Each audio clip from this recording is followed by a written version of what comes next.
So this is my independent study, and this semester I decided to research telenovelas and their influence on Spanish culture as sort of my fourth year of doing Spanish FCS, because I did Spanish special topics last year and I was very interested in the culture side of things, so I decided to learn more this year. So I first want to start off with basically the history of telenovelas. So they began not on TV, they began on radio in the early 20th century, and they were actually made because like a lot of factory workers were protesting during these times. They didn't want to go to work, so they wanted to use these radio kind of shows and stories to keep factory workers to keep coming back to those factories, so they would have less complaints. So these radio novelas, they were like split up into multiple like different episodes. They would come out like weekly to keep like audiences returning to these places, and they're based on melodramas. So, and that's a storytelling style that's like, it emphasizes like a lot of strong emotions. There's like clear moral conflicts that you can like extract from these stories. There's a lot of like romance in them and sacrifice and suffering. So those like clear ideas allow the audience to connect like very deeply with what they're like listening to through the stories. So this was one of the first like radio novelas that like turned into a television show, like one of the actual telenovelas, and it's El Derecho de Nacer, and this was one of like the most popular ones. And it was so popular that it actually changed a lot of the daily routines in society, like big like political meetings, they like changed their times, like churches changed their times around this, like people started like changing their dinner eating habits, and families would just come together to like listen to like this specific one, and it became so popular that it like they decided to turn it into a film. So that was one of the first like telenovelas, and yeah, just like helped establish the telenovelas as a shared national experience because these families were coming together to like watch it. So for my independent study, I decided to look into a couple main like telenovelas, and the first one I watched, and this one actually like pertains to me a lot because I used to watch this La Rosa de Guadalupe when I was younger a lot with my mom, because my mom's from Ecuador, and like in those Latin American countries, like they used to watch a lot of these, so she brought it to me to kind of teach me some lessons from these. So basically this one is specifically, it's a lot about youth, especially teens, and like moral conflicts surrounding those, and very like religiously based. So like to solve a lot of these moral like conflicts, like drugs, mental health, things like that, they use a lot of like miracles and stuff to kind of help solve these situations. And that's how in Mexico especially, like religion became like huge in these families. It was already huge before like this one came out, but after watching these like episodes, they were able to use like religion to kind of like solve these issues. And this like sparked a lot of discussions within families. Like I know within mine, after I would watch an episode with my mom, she would kind of talk to me about like life in general and help me try to solve these conflicts, especially since it's very like they're connected to youth. But the only downside, like one of the big downsides to this specific one, is that it uses like it relies too heavily on like miracles to solve issues. Like for example, in every end of every single episode, it like for the issue to be solved, it needs to like show like the Virgin to like solve the issue, and that's like signifying that the issue is solved.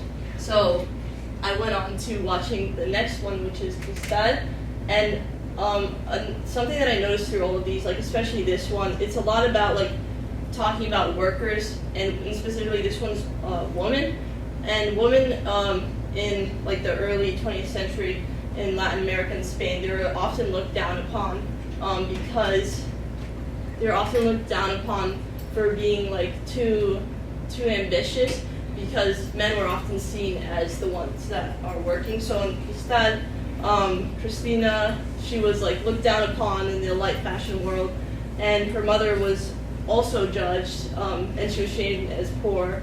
But the thing with this one is that, like I noticed in this one, they both like kind of rose in the fashion industry because of their beauty in the working industry because of their beauty, and that kind of like represented something negative about this because it showed like the only reason they were able to rise in power is because of their looks. But so that just kind of shows like because they originally judged for their background and ambition, like the only way they could like step forward is with their beauty. So this one kind of reinforced like the second character, Christina. So her mother was mainly like rising to the top through beauty, but Christina was able to rise like more for her talent.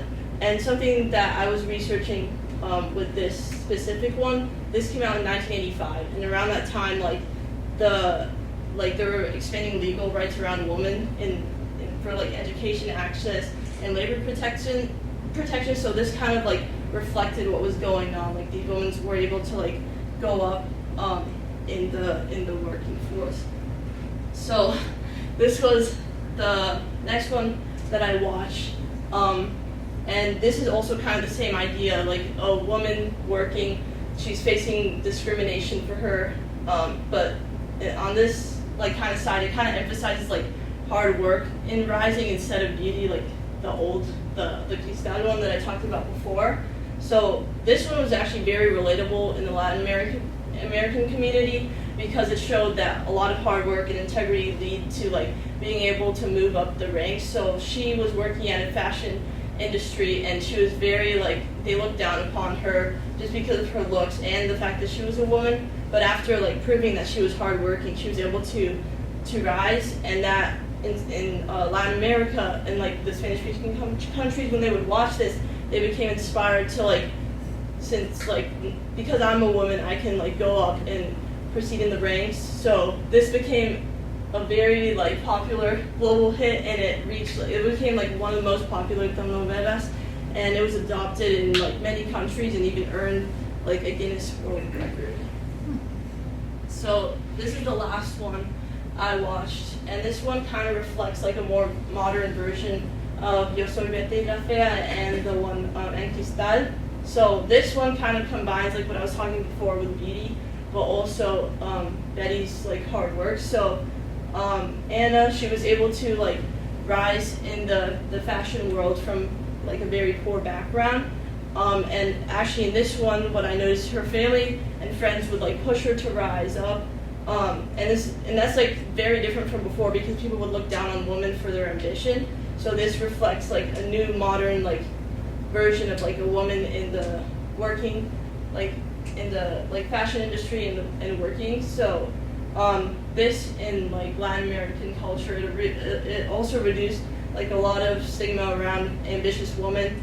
Women felt empowered after watching this, I've seen, and it shows that like women, like they don't have to rely on like their own beauty and looks to pursue a career. They can like go through it themselves, and like through hard work they can get really good jobs. So that just reflects like this one is the most recent one that I watched, and that kind of reflects like the modern world today with women in work. So some other part that I researched was not only like the effects on Latin American societies, but a lot of immigrants who started moving to the United States.